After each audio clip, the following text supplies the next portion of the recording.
Hi, everyone. Welcome to the 2026 Annual Conference and Book Fair in Baltimore, Maryland. I'm Jenny Young-Kropp, a member of the Board of Directors. The Association of Writers and Writing Programs is a small but mighty nonprofit organization that amplifies the voices of writers and the academic programs and organizations that serve them, all while championing diversity and excellence in creative writing. I am a member of AWP's board of directors, but first and foremost, I'm a member. And I wanted to sort of tell my little membership story.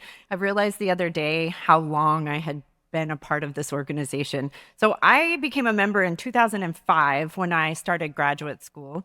But I have stayed a member ever since then, long past graduating, because I live in the middle of the country in a relatively small city with very few resources and an almost non-existent literary community.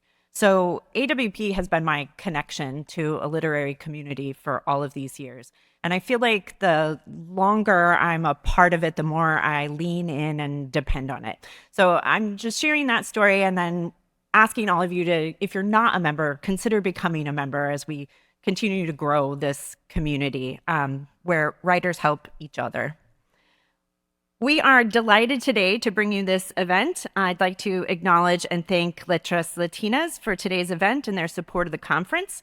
Our literary partners and sponsors allow AWP to present these extraordinary events and help us keep our conference affordable and accessible. I have just a few reminders before the event starts. Please respect the seats that are marked as reserved for attendees with accessibility needs, and please give the authors about 10 minutes after the presentation to get back to the book signing table before approaching them to have your book signed. Thank you. And now it's my great pleasure and honor to welcome Brent Amanero, who will introduce this fantastic event. Brent?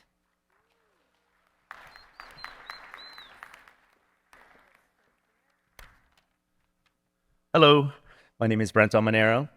I'm an associate at Letras Latinas, the literary initiative at the University of Notre Dame's Institute for Latino Studies. Letras Latinas is under the direction of Francisco Aragon.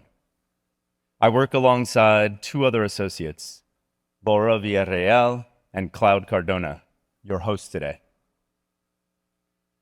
This panel is the third installment of the Letras Latinas Literary Citizenship Series at AWP. The previous two panels featured Rigoberto González, Carmen Jiménez, Isabel González, Sebastián Páramo, and Ricardo Alberto Maldonado. Letras Latinas has several new partnerships to announce as part of the Letras Latinas Publishing Collaborative.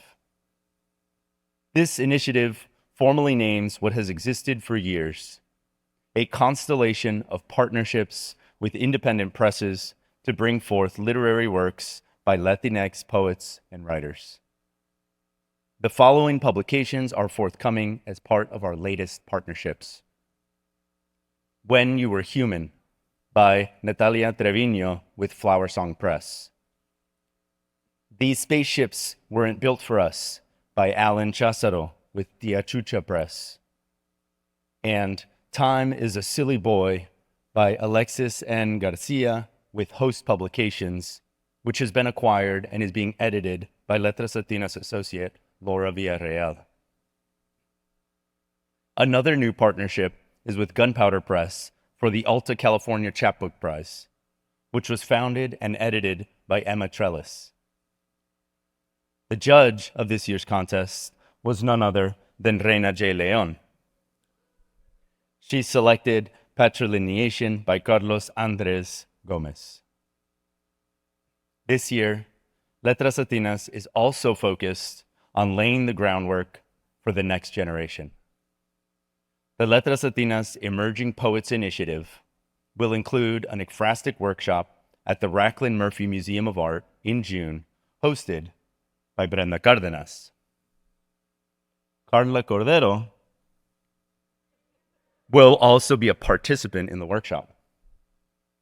We hope you enjoy today's reading and conversation. Thank you, and I'll hand it over to Cloud Cardona.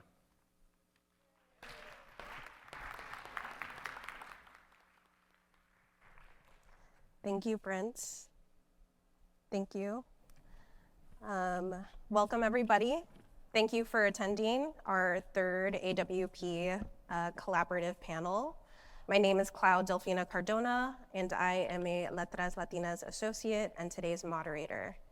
Thank you for joining us in today's discussion, Poet Community Leaders, a Letras Latinas reading and discussion, featuring Brenda Cardenas, Karla Cordero, and Raina J. Leon. We will hear them read from their own work and then engage in a discussion about their literary organizing, writing practice, and much more. And I just want to say they did incredible work crafting the questions you're going to hear today in the months leading up to this panel. So I'm just really excited and honored to be their moderator, conductor of tonight's evening, and y'all are in for a treat. I'm going to go ahead and introduce the readers, and then we'll hear from each of them individually. Brenda Cardenas is the 2025 to 2027 Poet Laureate of Wisconsin. Her dedication to community reverberates out from Wisconsin and into the rest of the world. I am especially struck by her commitment to the interarts through the blending of poetry with art and music. In her words, Cardenas says, "It's about bringing people together and realizing that these different art forms, while they are very different, have a lot in common." As part of her initiative as Poet Laureate, Cardenas will empower both artists and poets through various workshops and projects. She is also Professor Emerita of English at the University of Wisconsin-Milwaukee. Additionally, we have the 2026 to 2028 Poet Laureate of Philadelphia, Raina J. Leon, PhD. Yes. In an interview where she was asked, "What would you like to see happen in your lifetime?" she said, "I would like to see joy and community lead rather than blood and isolation." Dr. Leon is making the change she would like to see in the world. She is a founding editor of Acentos Review, Professor Emerita of St. Mary's College in California, and creative writing faculty at Stone Coast MFA. She co-founded the Wild Indigo Reading Series in Philadelphia and the Esperimento sul Respiro residency program in Italy. Finally, we have Karla Cordero, who I met at the Macondo Writers Workshop in 2024. Her love of people and community radiates from her, from the way that she shows love to her niece, to her literary community work in San Diego. Cordero currently serves as the executive director of Glassless Minds, a nonprofit arts organization, and teaches creative writing at Mira Costa College. In an interview from Huizache magazine, Cordero said, "Nurturing Latina and Chicanx writers through mentorship and writing workshops is one of the many ways we as a collective can heal together. Arming ourselves with support, going to open mics together, workshopping our stories, and being there for each other when rejection hits us as writers, we can then rally together to validate and affirm that our voices matter." So first up, we have Brenda to the stage.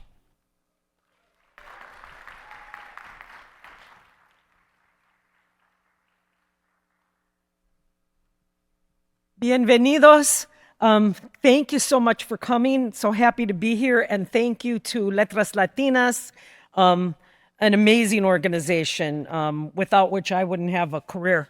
And thank you to Cloud and Brent for helping us put this together and all of your hard work there. So I'm going to read some short new poems and one poem from my book, Trace. And I'm going to begin with this poem titled Lineage, and would just like to say that in this poem, the narrator is speaking to her great-grandmother, and it references her grandfather, the son of that great-grandmother. Lineage. Para la bisabuela, I never knew. Our lineage, 8 burros fencing a single aguacate tree in the middle of an open field. This is where you kneel. Hide behind the blinking eyes, soft bellies of a breathing shield, tails smacking at buzz-stung air.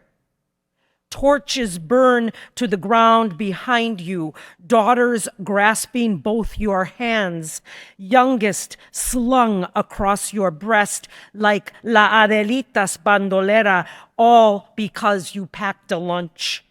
Tied a sprig of mint in your son's hat. The soldiers said he was feeding revolutionaries.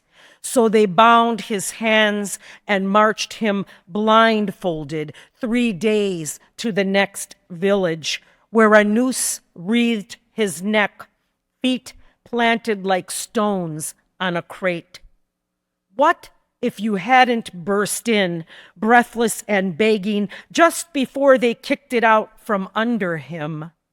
From under the church that received his sun-beaten body, soaked rags and rang drops of water on clay lips. From under the train that hauled him north, with the woman who housed seeds that would sprout ears perked for each other's screaming, when she pushed all of us into the singed world with no ring of stubborn creatures to shield us. Thank you.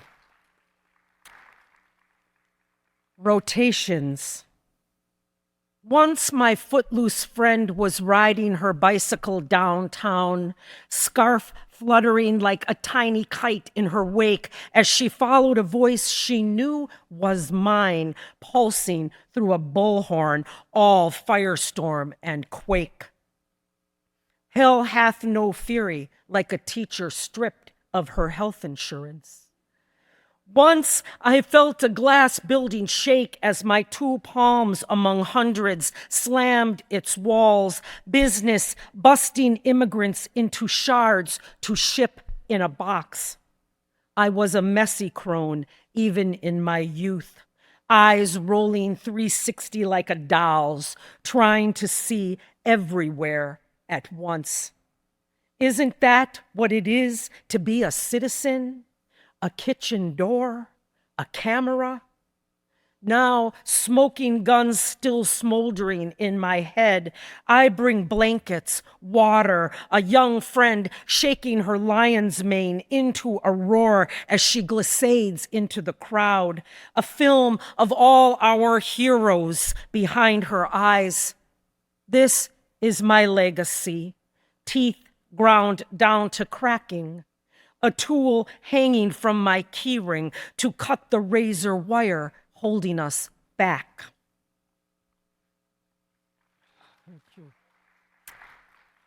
Thank you. Placa, roll call. This is an ekphrastic poem written after a piece of graffiti art by Chaz Bojorquez, a Los Angeles graffiti artist. It begins with an epigraph, which is a quotation from Chaz. He said, "If the city was a body, graffiti would tell us where it hurts." And this block would shout, "Nos diste un chingazo, cabrón. Mira esta cara rota, these baton cracked ribs, this black and blue street dizzy con gente, Blades, Kiki, Larry, Snow, Enrique, Connie, Elton King, David, Kelly, Jeff Raton, Chaz. Los de aquí, los de abajo, this roll call won't be silenced, not by Glock, not by chokehold. This, our temple of runes, our tomb, its glyphic curve and flow, calligraphic code writ acrylic. This, our relic, our scroll, unrolled in catacombs, our flecks of subtext still buzzing después de que vayamos con la pelona. Que lucha, loco, ven, baila con nosotros to the aerosols, maraca y hiss, al punk en español's furious sweat. Hang your head out the window y dale un grito tan lleno de duende that it cracks the pavement, summons our dead to dinner, turn the tonal kaleidoscope, then pause, catch your breath so you don't miss the illegible moment where all the mystery lives. There, decipher that. Thank you.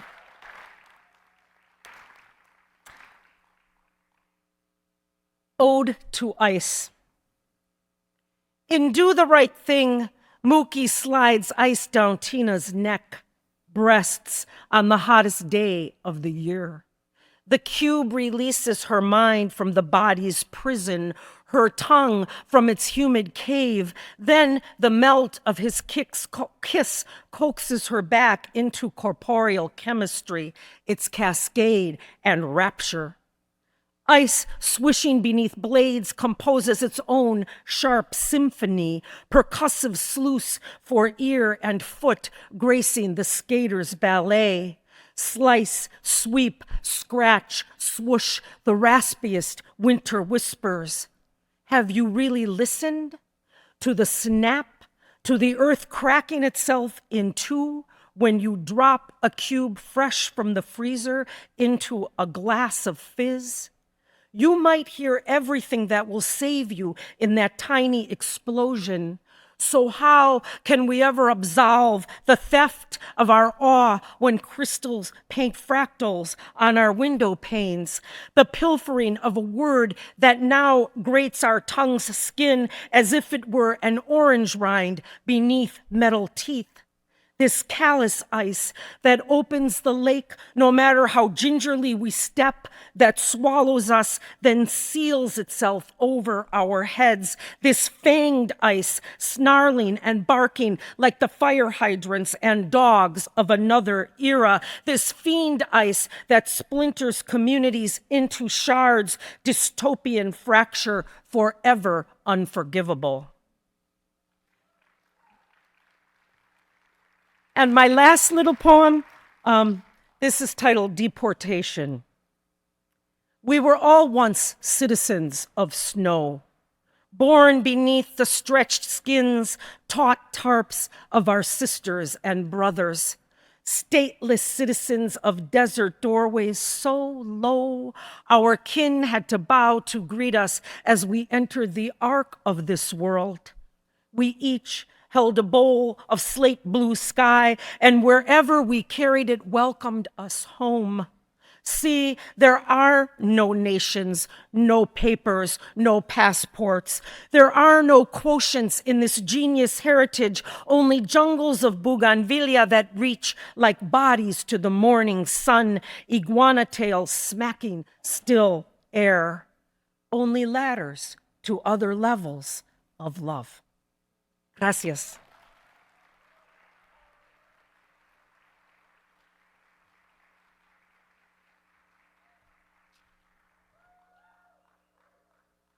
I gotta go after that. Not fair. How's everybody doing? Good morning. Y'all doing good? Awesome. First and foremost, I want to say thank you so much to you all who have come to this panel. Whether you are some community leader, executive director, cultural worker, or maybe Letras Latinas just did a really good job of promoting this event. You snagged a flyer and now you're here. Thank you. Thank you for the work you do for your community. We need it more than ever, and I just have to say thank you for that. I also want to give my utmost gratitude to Letras Latinas. Thank you for your continuous support and mentorship and continuing to do this work. I feel I can call you now my literary community. So mil gracias, Letras Latinas, for just continuing creating a platform and visibility for our voices. It is just very much appreciated. So thank you, thank you. I also want to say thank you to the panelists. I just met them minutes ago. I have researched them, I have read their work, and I am fans. And I'm so excited to just nerd out with you all and just listen to their brilliance. So, but first, some poems, if that's okay. Is that okay with everyone? Okay, all right, just want to make sure. Okay. This is the poem for On the Days You Feel the Smallest. Know that that is your superpower and harness that. On the days you feel the smallest, remember you are in good company. When the news thunders, when the world wails for you to spill all hope, when all the noise and nuisance shrinks you into some kind of smallness, remember you are in good company, because ants are tiny bodybuilders who can lift 50 times their own weight. Remember how a fallen tooth tucked under the pillow can make any child feel like a millionaire. Dust was once skin cells keeping your bones from spilling over. Somewhere a drop of blood gives a man in court his innocence. Seeds can birth an army of radiance. Glitter can steal the sun. Remember how a splinter to the finger can bring you to your knees? How eyelashes punch dirt in the face daily? How the mountain over there is still a mountain because a grain of sand woke up with a dream? Raindrops are prophets from the gods. Breadcrumbs are banquets for the birds. What I mean to say is, don't underestimate your minuscule magic. You mouse in a room of elephants. Remember, small is another word for rebel with a cause. And on the hardest of days, when you offer the tiniest bite of cake, be the sweetest of sugar through kindness, offer it to a stranger, and the world will witness how you become the biggest gesture for love. Thank you. Thank you. So this next little poem, I think, is just an ode to my parents who migrated from Mexicali, Mexico, and they taught me how to make a little bit out of a lot in the name of resourcefulness. And so I think a lot of the work we do as executive directors stems a lot from the work ethic, the morals and values our parents have given us, particularly those who migrated here from Mexico to make the American dream possible. So if anything resonates with you, feel free to make noise, stomp your feet, snap, whatever speaks to you. So this is titled, A Lesson in Resourcefulness. Our parents who came from el otro lado got PhDs in pinching pennies, birthed meals out of poquito, paid less for shoes at Payless, papier-mâchéed their own piñatas, picked and saved old newspapers for cleaning supplies, cleaned our windows with newspapers and watered down Windex, watered down our shampoo bottles, gallons of milk, and dish soap to bless us with double, showed us how to make the wind bully the wet laundry into dryness over the clothesline, locked our chip bags with clothespins, balled up grocery bags transformed into school lunch pails and suitcases for travel, taught us girls how to cut black trash bags into aprons, scrubbed our grass-stained socks over wooden washboards, Cool Whip and butter containers held our salsas, frijoles, ceviche, pepino con winis y chile, old t-shirts turned new mop heads, commanding Fabuloso to spank our floors fresh. This, a lesson in how to traffic Washington and Jefferson bills for plenty at dollar stores, exchange our coins for hot Cheetos and Maruchan, cheap nail polish and Jack-in-the-Box, gold hoops and fake flowers that refuse to wilt under the sun. This, a lesson our parents taught us on how to never die. Thank you. Thank you. Everyone's still good? All right, awesome.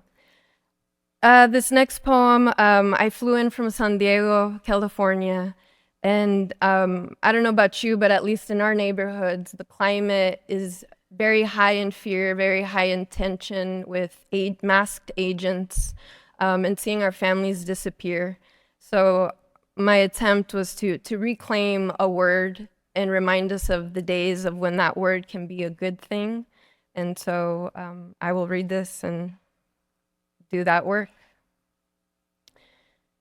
Poem as Sanctuary City, or Where Ice Ain't Allowed, but let us remember.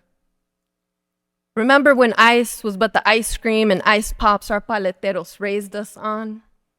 Remember when Ice Cube's 1992 album, The Predator, taught us how it spilled out the boombox declaring today was a good day?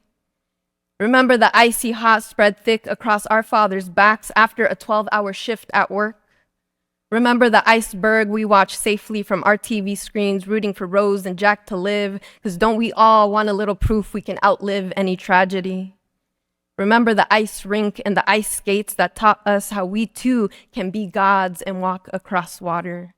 Before ice fed the gators of Alcatraz, before ice tried to ice age our bodies into fossil, before ice isolated our families from our families, take us back when ice only birthed raspados and sweet syrup. Take us back when icebreakers in classrooms broke the walls of student silence, turned bridges, turned spaces into all are welcome here.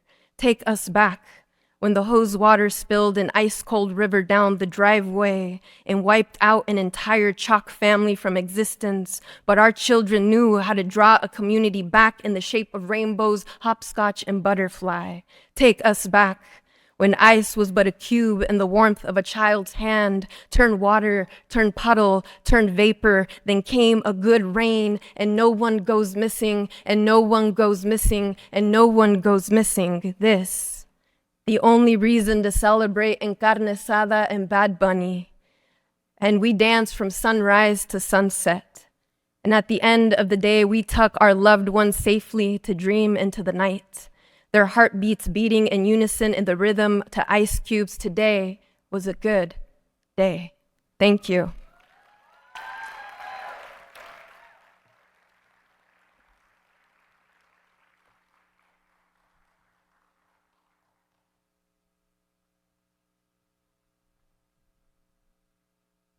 Good morning, beautiful people. It is so delightful to see you. I am so happy to be here with Cloud and Brenda and Karla and with Letras Latinas, recognizing that we are gathered together and with all of our ancestors who would wish us their highest good, our highest good with us, with me, and here we are together. I'm so grateful. Some poems. One is, the first I'll read is from Elena Minor, who transitioned almost 2 years ago now and was a beloved friend. Francisco Aragon, he brought us together as part of the Ragdale 8 many years ago in 2010, a group of Latinx publishers. And she has now transitioned as ancestor. So a poem from her first. And she said, I'm fascinated with astronomy, the vastness of the universe, how much we don't know about it and our place in the never-ending. It's a place and time of endless ending and beginning. I'm constantly trying to wrap my head around the mere idea of the universe and what it means to be in the here and now. We are who we've been, or are we who we will be? From an interview with Irene Silva in Letras Latinas. Missed it, beg a splendor. Some say what matters in life we don't know until long after it's past rescripted. And some say what matters in death we won't know until we assume the mystery momentum. And no one has yet backed time up, so to offer hoarsely mouthed counsel. A blush rose arrives, turns once, then leaves its leaves and thorns in dirt. See it? It's gone. So, Eleni Minor.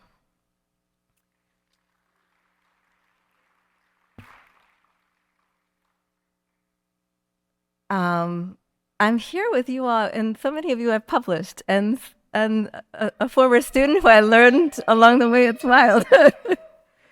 A poem from Profeta Without Refuge. And the neighbor who's mentioned survived this circling that's mentioned in the poem because he was white. Poet, Old Testament. I pray you never have to run again, that you do not endure what my neighbor did, 7 guns encircling him, weed pulling. You dear boys, you broke my window glass.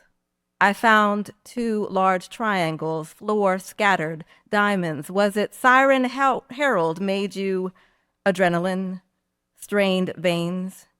I pray it made you fear sick. Will not recover, will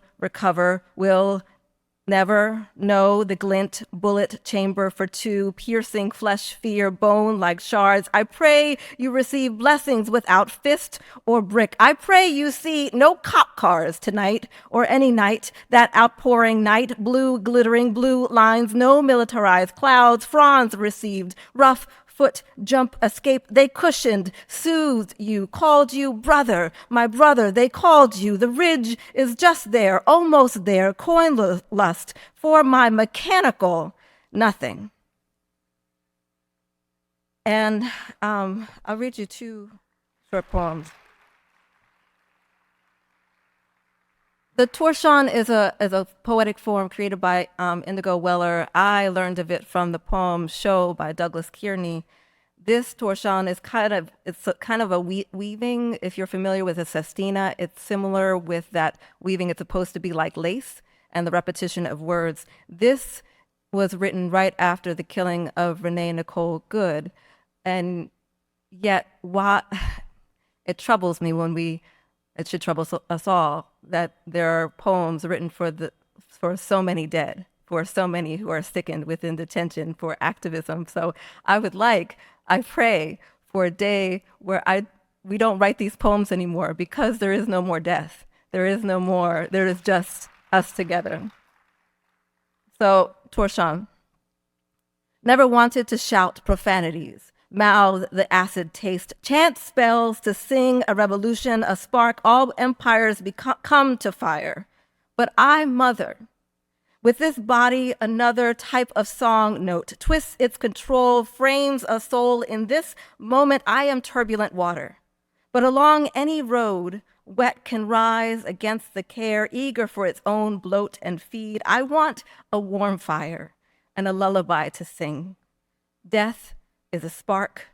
I'm not mad, mother, at you, the other. And he shoots her into a note. The social media feed shows I'm a doctor. I don't care. A crash on the road, another protest, and another bending blue note. Hold the time, hold a scream for mother. I want to feed my babies and care. What ride at the park? Which one rode that ride? Or gummed the taste of cotton candy and sticky mouth? Inside my mind, I shout, sing, spark, fire, another mother, a blue note. All this control with not nary a soul. In ice, water, spark, sing, fire.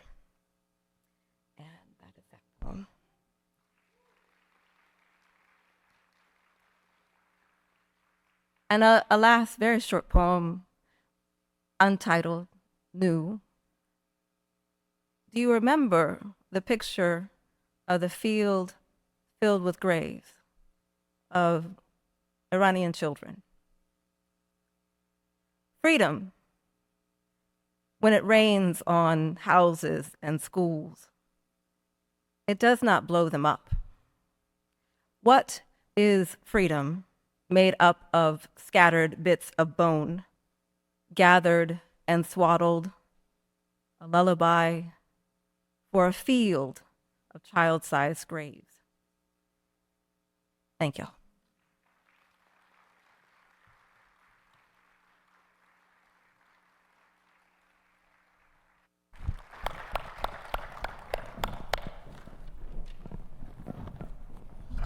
Incredible.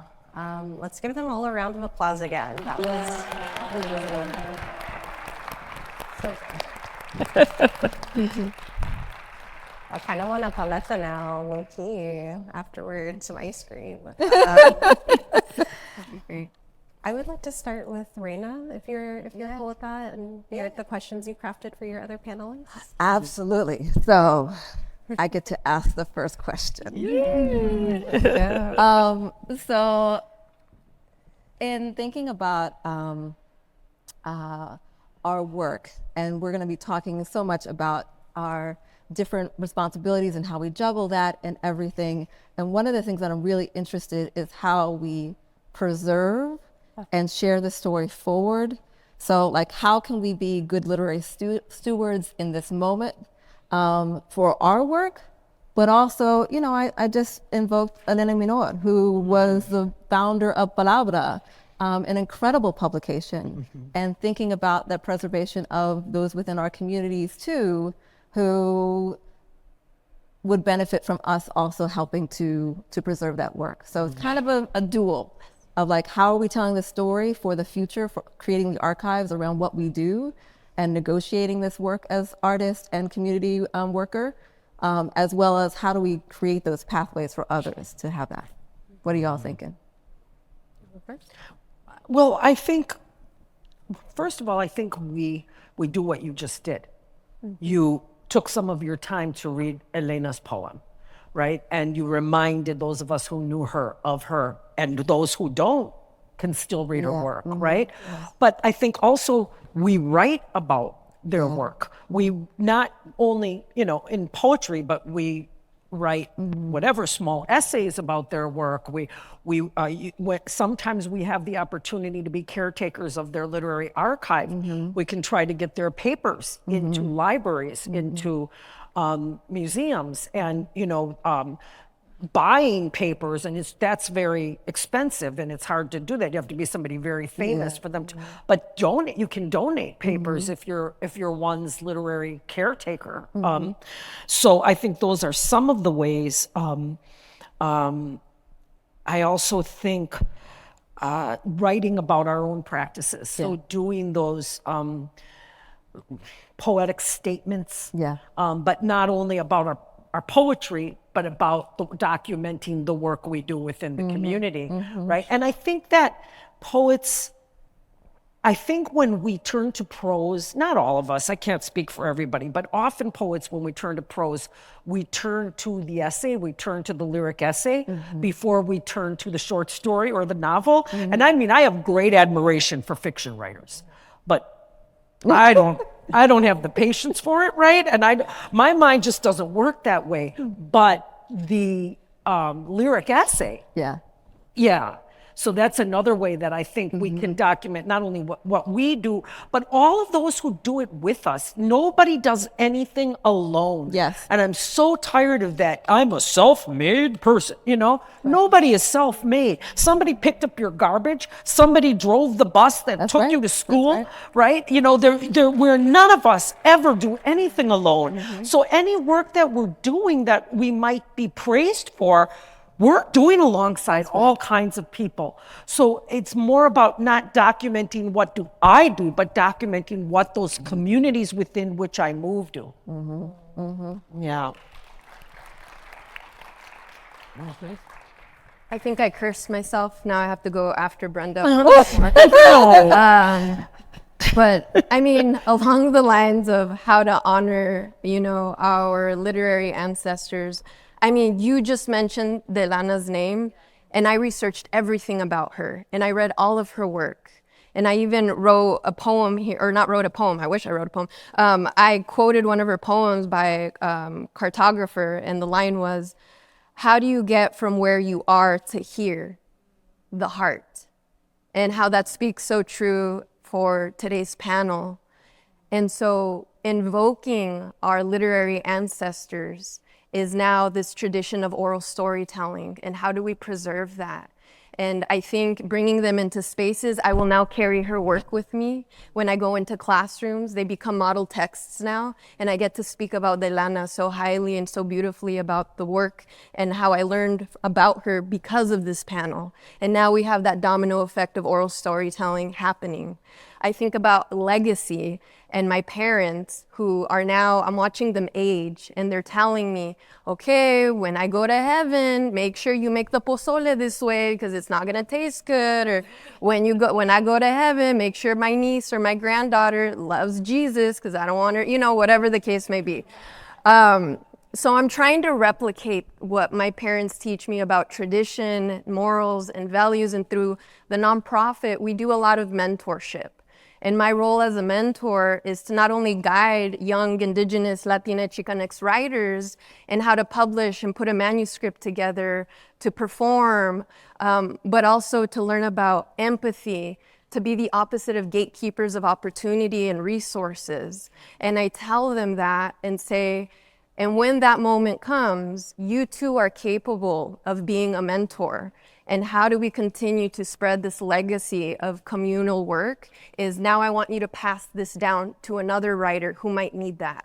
Because so many of us came into this world with no resources, didn't know how to publish a poem, didn't know how to put a manuscript together. And we either had to figure it out by ourselves or some mentor, by the grace of God, came into our lives and gave us the model how to do that. And how important it is for us to leave a legacy once we transition into the next life of making sure that spreads like wildfire, because that is unstoppable. And that's what I think about, yeah.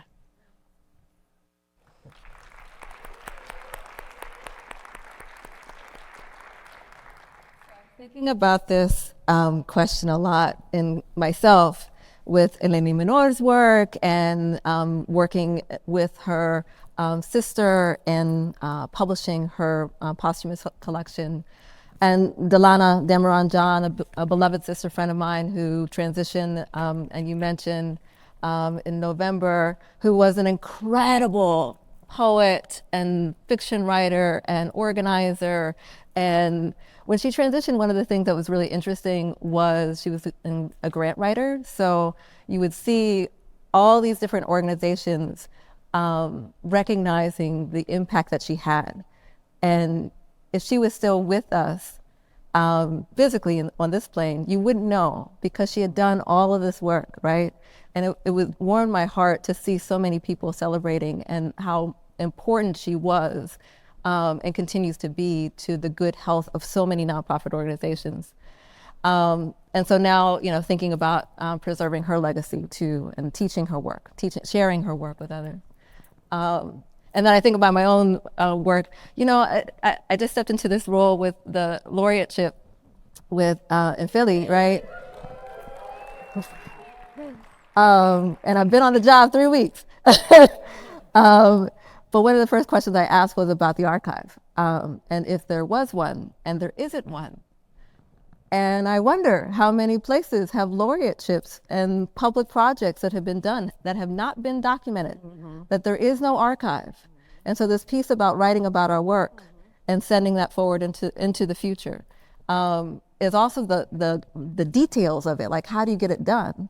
So the Census Review, for example, has published over 1,000 Latinx writers, many of y'all in the room. It's 18 years, it's almost 18 years. But it's all online. And the Wayback Machine is very powerful. But for those of you who don't know, if something goes down, if you have the address, you can drop it there, and it's usually pretty preserved within the online archive. But if it went down tomorrow, it's something I think about. Y'all. So it's one thing that I'm thinking about of like, is the place to print it all out, all those years, and place it somewhere, a physical somewhere, so that folks can research and be in conversation. Like Karla, you reminded me of the Census Review was your first publication. So like to be on this stage.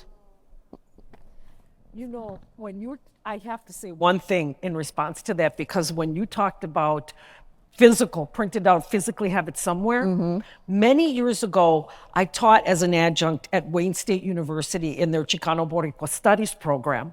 And there was they had an office and there were a number of different rooms, and I stumbled upon, I'm serious, literally a broom closet, a tiny little broom closet there that was full of material like the original manuscript of Jorge Gonzalez's I Am Joaquin, right? All these things that were nowhere else, Raul Sanchez, all these. I was like, what is this? Well, we don't have anywhere to put it. And it was just this broom closet mess full of this amazing.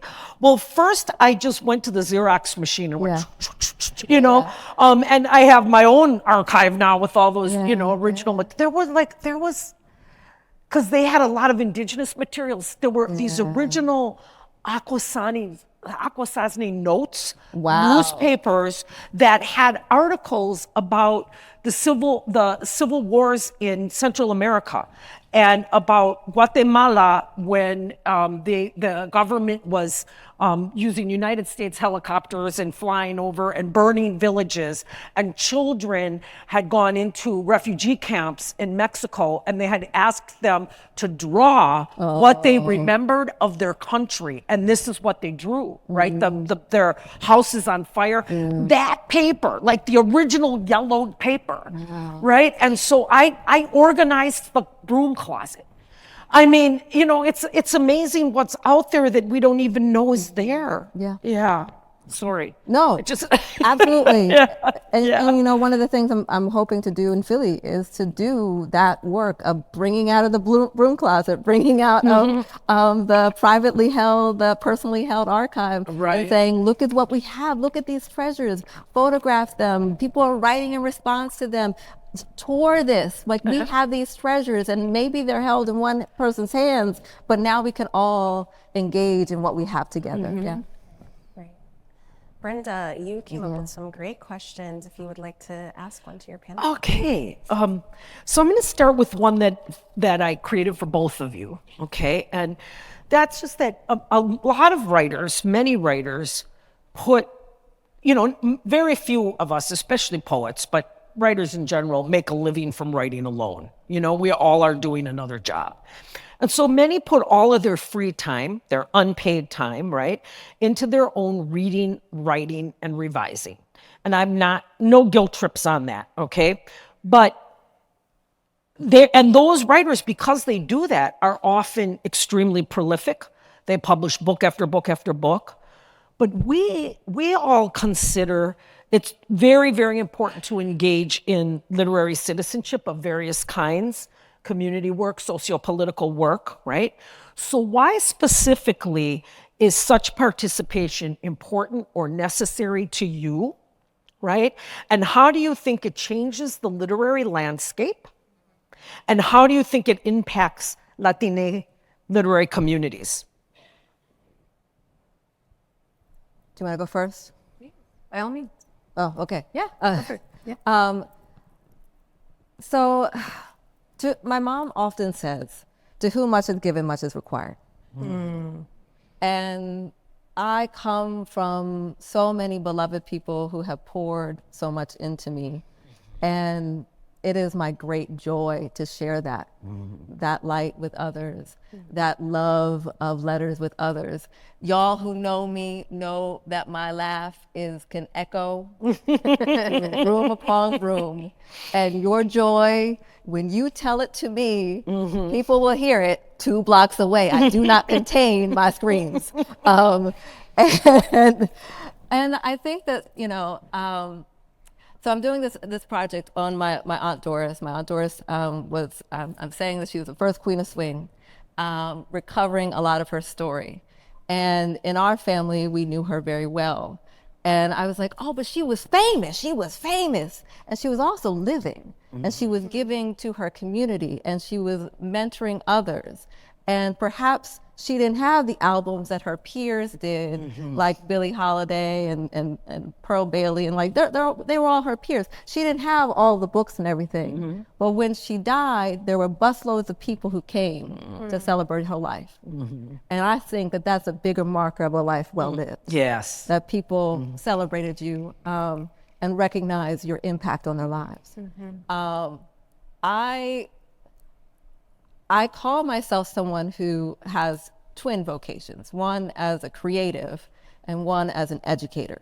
And I know that the way that I pour into supporting others, children through elders, we are all in this learning process together, co-constructing knowledge, that will ripple out.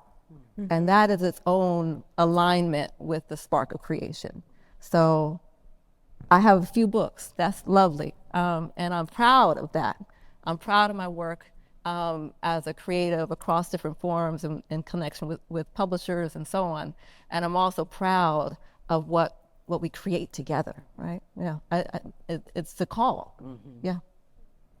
I think along those lines, when I think of how it impacts our Latina community, I go back to my literary fairy godmothers. I mean, I think of June Jordan, who says, in a nation of untruths, The poem must be the political act to tell the truth because it dares to tell the truth in the name of love. I think of Audre Lorde, who says along the lines how poetry is the vehicle that will lead us into revolutionary individual and communal freedom. I think of Mary Howie, who talks about how poetry, how the arts is a counterspell for a disillusioned America, and how when we do this in communal spaces, we are now counteracting what fear does to us, and that is isolation. So when we can bring poetry and art into a room, my God, again, we are an unstoppable force. We create the idea of visibility. Yeah, please, I mean, yeah, y'all can clap it up because you're all doing the work also. I see your faces and I recognize a lot of the work. I haven't said hi yet, but I know a lot of you do that work. And I am so happy to be in a room full of people that do that work. Is that when we can do the opposite of creating a space of fear, we are now creating a generation of young people that know that language is not only violent, but can also reclaim and reinstate power and rewrite narrative. And so I think a lot of us continue to do this work in the name of the Latina community because it's continuing to do that historical archive of not only documenting, but reclaiming joy, reclaiming gratitude, reclaiming celebration, the complexity of identity, not just always like the border and the borderlands, but the celebration outside of those lines. And so I think, again, doing that in communal spaces is such a powerful way to keep that momentum going. Yeah. Exactly. Oh, did I turn off? Can you hear me? Oh, yeah. Yeah, okay, there we go. Yeah, I mean, and this is what Letras Latinas does, right? This is what Canto Mundo does. This is what why am I blanking? Macondo does, yes. And I mean, you know, Francisco, right, has Francisco, I hope I hope his poetry will live on and he will be remembered from his poetry and his translations. I hope that happens. I know he will be remembered for his community work because I know very few, I know a lot of people who do a lot of amazing work and I respect them all. He just works tirelessly for all of us. And he gives everybody an opportunity. You know, you might not be picked this time, but boy, you're picked next time. You know what I mean? Like he knows how to spread that love around, right? And bring us in community with one another. And I just can't imagine us in this moment without Letras Latinas, right? Especially in this difficult moment. Yeah, and I think, you know, you don't know, it's not important that you know right now the measure of the community work you're doing, right? Like who it's reaching. You don't always know right now, right? It's like a good friend of mine wrote a new exceptional biography of Martin Luther King called King of the North, about his work in the North that often gets ignored. It's a fantastic. And she wrote one about Rosa Parks called The Rebellious Life of Mrs. Rosa Parks, where she really looks at how long Rosa was an activist before the bus boycott, right? And what happened to her and her family after, right? And how she stayed an activist her whole life. And one of the stories my friend tells is about how when they were organizing the bus boycott, it was the women, right, who were wanting to do the bus boycott. And Martin Luther King was a brand new preacher in town at the time. He had a little baby, and these women called him up and late at night and said, you know, can we use the church to do this boycott, to disseminate the literature and get it organized? It was like late at night. He has a 2-year-old or something. He's, you know, I don't know. Let me think about it. I'll call you back in the morning. They go ahead and print out all the flyers anyway, right? He calls them back in the morning and she says, yes, you can use the church. And what my friend always says when she speaks about her book is, because you know what? He didn't know he was Martin Luther King.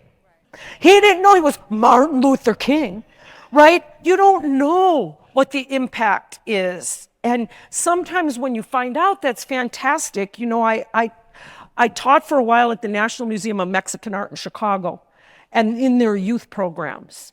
And I had a student beautiful, beautiful human being named Dagoberto.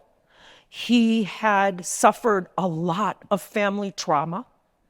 When I would have the students write, he'd go off in a corner and he would write furiously and beautiful. And it all came out in this like hip hop Chicanx poetry. And he was a big, big kid.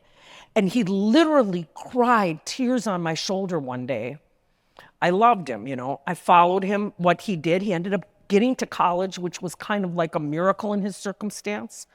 And he was doing okay. You know, he caught a CD, and I was really happy. Years passed, 23 years. And when I became the poet laureate of Wisconsin, I was doing a reading in Madison for that. And someone came up and tapped me on the shoulder, and she said, "You don't know me, but you are like the hero of my boyfriend." I said, "Your boyfriend? Who's your boyfriend?" Right? And all of a sudden this man turns around, right? He's in his 40s. He's got on a suit. And I look up at him and I almost fell. I said, Dagoberto, it was him. And he hugged me and he cried and he said, "I've never forgotten." Yeah.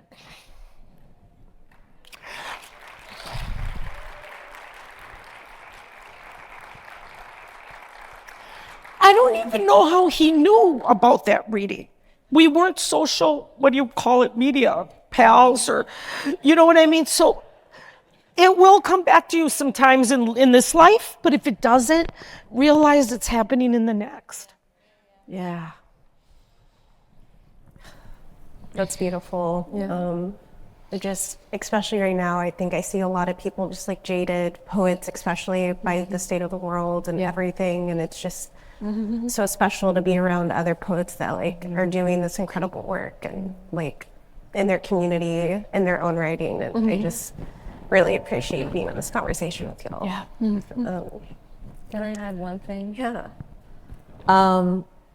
So oftentimes, Sarah Browning is here, and we co-founded this reading series called Wild Indigo in Philly. Y'all should come through. And one of the things I always say in that space is that our poetry, we have to keep poeting. We have to keep writing. We have to, because the poem, this creative practice, it helps us to continue to feel in the face of the tumult and the fire, right? Because if we become numb to it, if we stop feeling, then we become paralyzed by our fear, paralyzed by, oh, this is just what's happening now, paralyzed by the horror, and then it waves, it becomes bigger and bigger, and now this is our reality. No, we have to do something different. We have to be in the space of writing and feeling and pouring into and connecting through the poem, because the poem and the life of the poem helps us to continue to feel and be connected, right?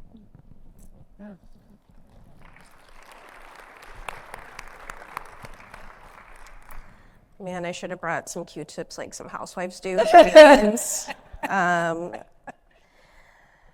So Karla, I think, I'd love to hear from you and what kind of questions you have for your panelists.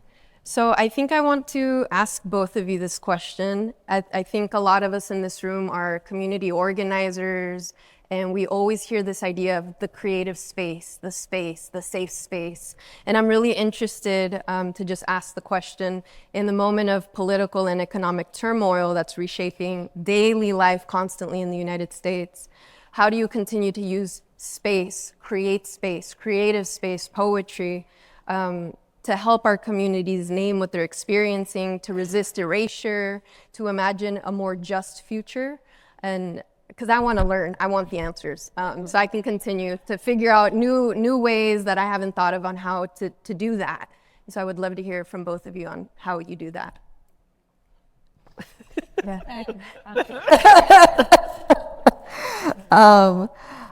Oh, I just mentioned Wild Indigo. One of the things that Sarah and I discussed from the very beginning, and she had the wonderful idea of partnering with a community organization, Reclaim Philadelphia, which is centered on movement work and making sure that our extended Philadelphia community understands the issues that are impacting us and can mobilize. And that has been an incredible partnership of having folks who are like, oh, there's an arena that they want to put in the middle of Chinatown, which would erase the cultural hub of this space. Like, what do we do about that? Who do we talk to about that? How do we push back on that? As one example, oh, one of our neighbors has been kidnapped by ICE. What do we do as a collective? How can we organize together? How can we tap into one another to support him and his family, for example? And so that space where we are sharing poems and this that live in this interaction of poetry and social action also becomes a galvanizing space and an organizing space. And that ripples out to other relationships, right? One of the things we talk about all the time is like, if you don't know your neighbor, hello neighbor. And building from that, right? And Nzadi Keita, a beloved poet in the community, has talked about it as her church, right? Because it has that kind of sacred space. Gabriel Ramirez is here, who comes through all the time. So that's one way I think of like, okay, there might not be a lot of funding in the world, there's a lot of tumult in the world. How do we organize together and create avenues of hope? That's one way. So I'm eager to hear some others. And Well, I think immediately of, we can work globally, but working locally, right? Like you're saying, working locally often has that will ripple out to the larger, right? And I sit on the board of directors of an organization in Milwaukee called Woodland Pattern. It's one of the most fantastic spaces. I'm telling you, if you come through Milwaukee, you email me, you give me a call, I will take you there, right? It's a multi-art space. It's mostly was founded in the literary, right? So it's a nonprofit that's lived for 45 years. And it's also a bookstore, right? You will find books that were published long ago that they're still selling for $5. Like it's amazing. But they also have tons of readings, poetry and fiction and creative nonfiction. They have concerts in there. I've seen them roll in a baby grand and have, you'll hear concerts you wouldn't hear anywhere else. They have an experimental music series. They're just and they're very much about community, about being a community space that's open for artists to be part of things, right? They invite all different kinds of folks from the community, and they also open their space for us when we need to organize for socio-political reasons. And I sit on their board, but long before I sat on their board, I volunteered there. I've been part of that organization since I was 18 years old. I gave my first poetry reading where I was like a featured reader there, and so it's like giving as much as you can to spaces like that, because when the new NEA rules came out, and they were like, no, you couldn't do anything anymore. No, what do they call it? DEO, right? Yeah, DEI, no DEI, no this, no that. That Woodland Pattern just had to say, well, we're not going to apply for the NEA this year because we're not going to work under those rules. That would not be who we are. Forget the NEA. So then it becomes about, I hate to turn this to money, but unfortunately it takes money. So what can we do to help fundraise, right? And Woodland Pattern holds this. I would give this, say, to any organization, try this. They do a thing they call a poetry marathon once a year, where people sign up to read for 5 minutes only in this marathon, and you go out like you would if you were in a running marathon, and you get pledges from others, donations.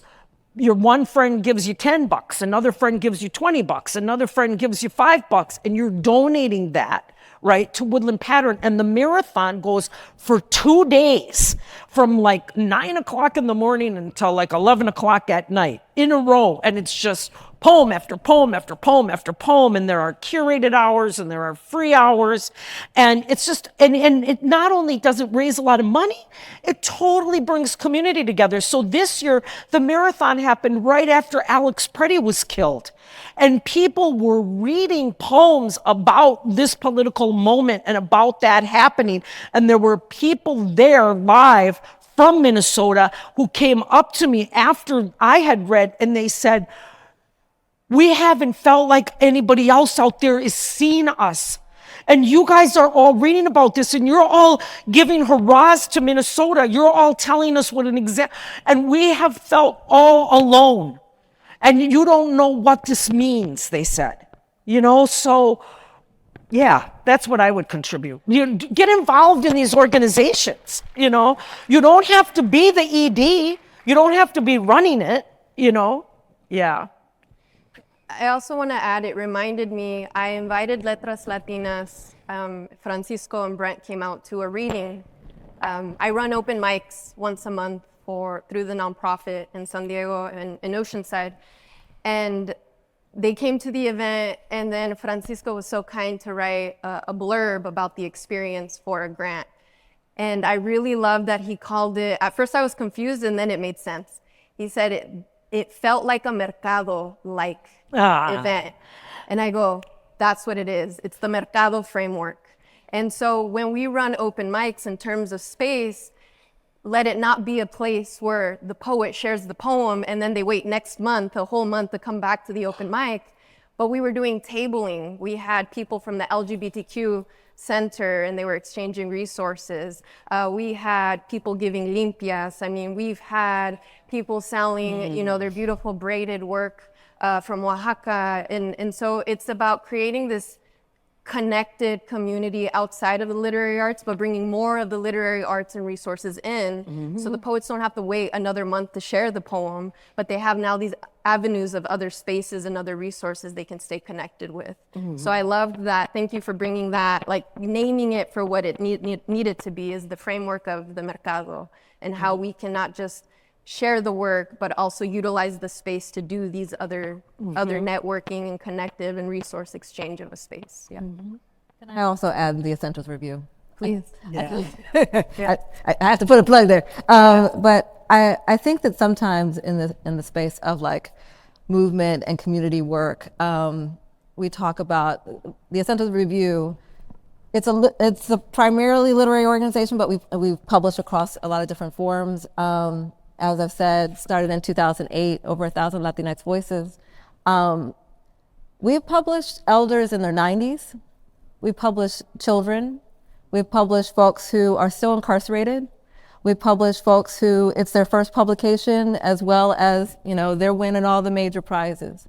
And the reality is that when it started, but for many of us still, publishing for us with like Spanish last names or any sort of like Latinx identity markers, or you might have one Spanish word, like it's just one. It's so exotic. Nobody can understand it. It's like crazy.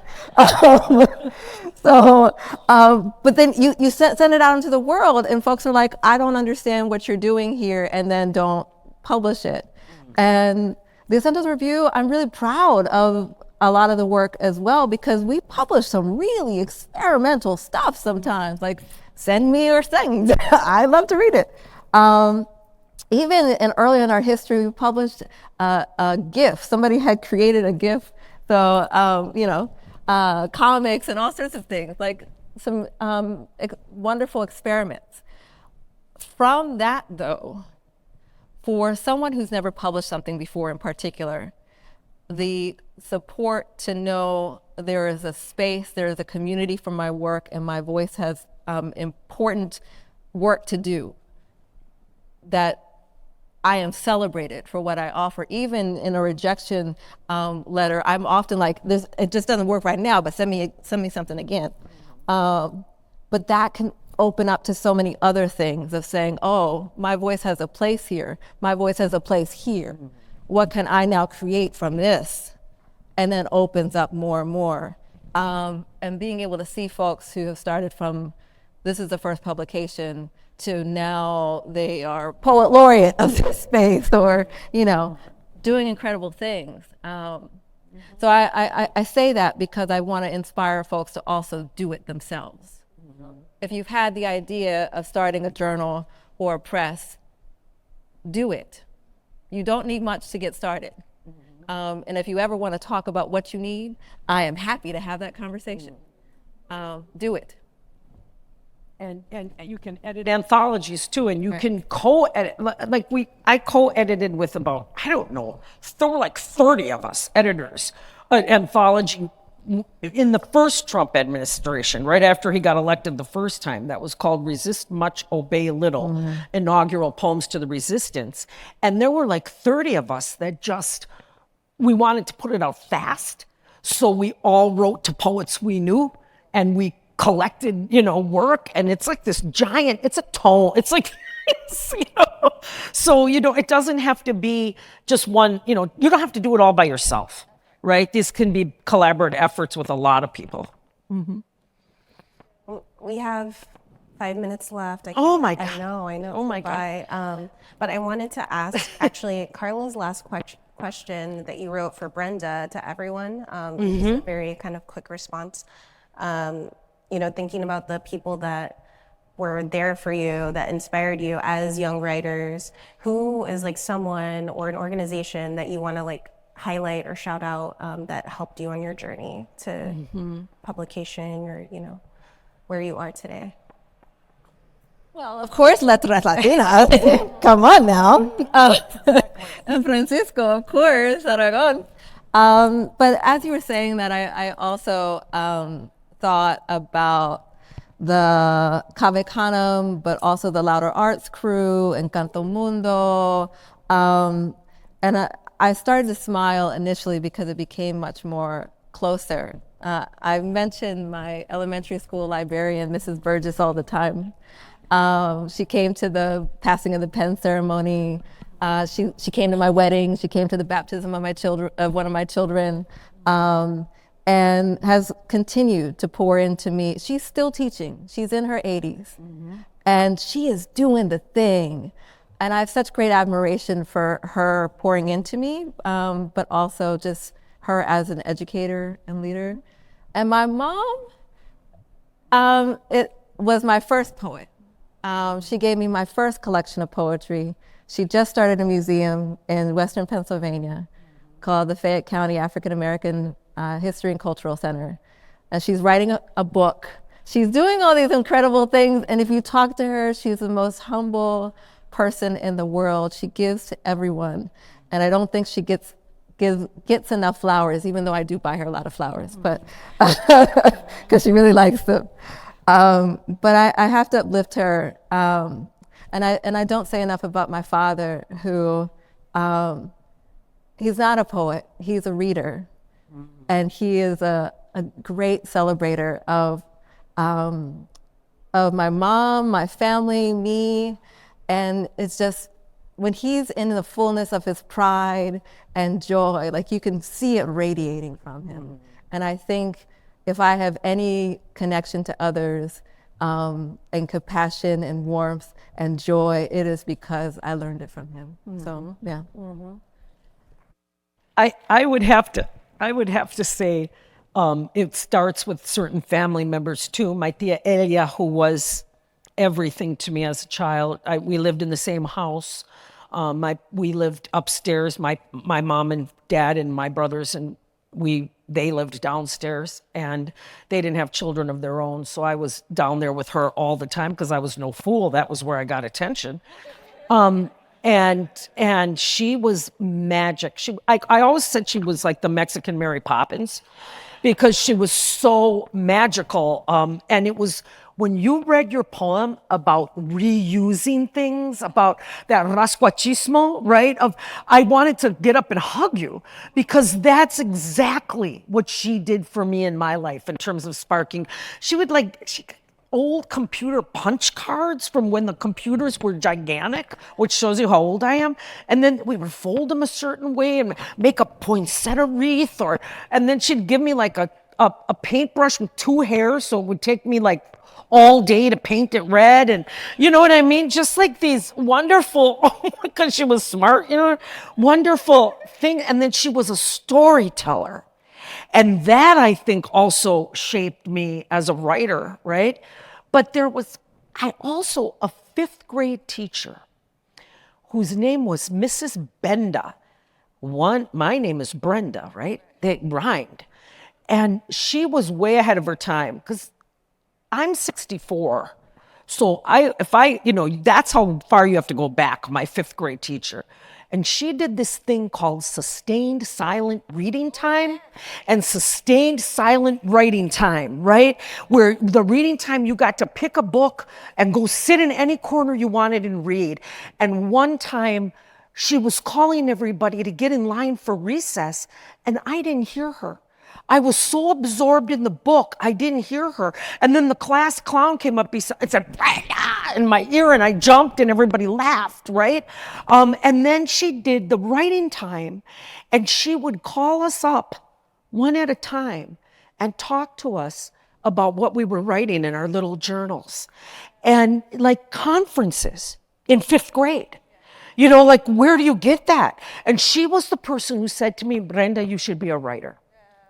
And I'll never, ever forget her, right? So, yeah, you got to remember those teachers who are getting paid squat, So, yeah, I would say those are two early ones. And then, of course, I would add Letras Latinas, of course, Letras Latinas. And lastly, Carlos Compian, who, I don't know if any of you know Carlos, but he published Marcha Abrazo Press way back, right? They were one of the first people to publish Sandro Cisneros, right? And Carlos, when I did my first featured reading at Woodland Pattern, there was a brochure and it had a poem on it. And I had written a poem that was called Letter to an Ancestor, and it referenced the fact that I was related. My grandfather was like cousins twice removed to the president of Mexico, Lázaro Cardenas, president in the 1930s. Carlos didn't know me from Adam, called me up out of the blue because he read this poem. The flyer came back to Chicago and he said, you were really related to Lázaro Cardenas? And I said, well, I didn't know him, but yeah, my grandfather was and Carlos, he just started this huge conversation. He brought me into this entire community of Chicago and Midwestern Latine writers from that one call. So don't be afraid to reach out to somebody and make that connection. You don't have to wait for them to come to you. Yeah. Yeah. From Karla I'll first. do the 30-second version. No, you're fine. I want to give a quick shout out to my 8th grade teacher, Ms. Delira. She gave me my first poem to memorize it by Shel Silverstein. I still remember the title, Sarah Cynthia Sylvia Stout Wouldn't Take the Garbage Out. And I fell in love with poetry and the music and the control to have fun. So I want to give a shout out to her and to my dad. He was the first oral storyteller to teach me how to make a joke, how to make people cry, and you tell that story over and over and it hits the same. So I got to study structure and sound because of him. And I want to give a shout out to Letras Latinas because I had not met you all, and I met you all because of Laura, and you all are such phenomenal models. Francisco listens. He's such a good listener. Brent texts me and says, I have 20 more ideas for you. And I said, hold on, let me get through the week first. And then Laura says, I'm applying for this thing. And she goes, send me your work. I want to review it. And Cloud, I panic and I email Cloud, and Cloud's like, I got you. And here's all the responses. I cannot think of a more amazing organization that each and every one of you just continue to support us tremendously. So thank you. And thank you to you all for just being here today and listening. Come say hi to us. I always say we are a forever resource. We want to collaborate with you. We want to support your community. Come say hi and thank you, everybody. Thank you so much. Give them a round of applause. Incredible. Come visit our booth. We're at 1072. Raina and Brenda will be there right after this, so we hope to see you there. Thank you.